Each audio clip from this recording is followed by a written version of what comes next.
Colors TV के popular show मंगल लक्ष्मी की कहानी अब एक नए मोड़ पर पहुंच चुकी है, जहां हर किरदार की किस्मत एक दूसरे से ऐसे उलझती जा रही है कि दर्शकों की धड़कनें बढ़ना तय है। इस समय कहानी दो अलग अलग ट्रैक्स पर आगे बढ़ रही है। एक तरफ मंगल और नील का रहस्यमयी रिश्ता और दूसरी तरफ लक्ष्मी, कार्तिक और बरखा के बीच का उलझा हुआ प्रेम त्रिकोण। कहानी की शुरुआत होती है नील की तबीयत बिगड़ने से। अचानक नील बेहोश होकर गिर जाता है और घर में हड़कंप मच जाता है। सब लोग उसे लेकर अस्पताल पहुंचते हैं। डॉक्टर बताते हैं कि नील को तुरंत बी पॉजिटिव ब्लड की ज़रूरत है, वरना उसकी जान बचाना मुश्किल होगा। हर कोई परेशान है क्योंकि उस वक्त अस्पताल में कोई ब्लड डोनर उपलब्ध नहीं होता। तभी मंगल आगे बढ़ती है।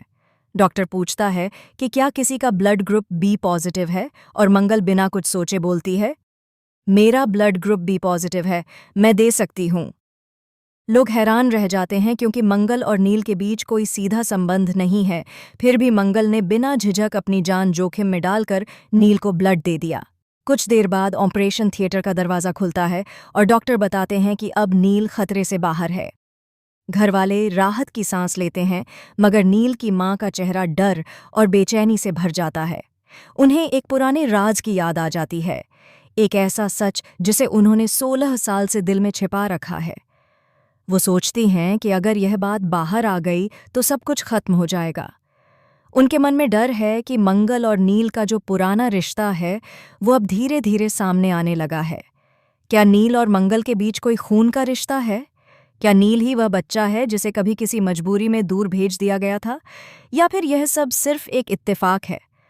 आने वाले एपिसोड में यह सस्पेंस गहराता जाएगा। उधर दूसरी ओर कहानी का दूसरा मोड़ और भी दिलचस्प होता जा रहा है। लक्ष्मी और कार्तिक एक बार फिर आमने सामने आ गए हैं। दोनों के बीच पुरानी गलतफहमियां अब गुस्से और तकरार में बदल चुकी हैं। एक सीन में कार्तिक लक्ष्मी से कहता है, हमारा रिश्ता खत्म हो चुका है, अब हमारे बीच कुछ नहीं बचा। मगर लक्ष्मी की आंखों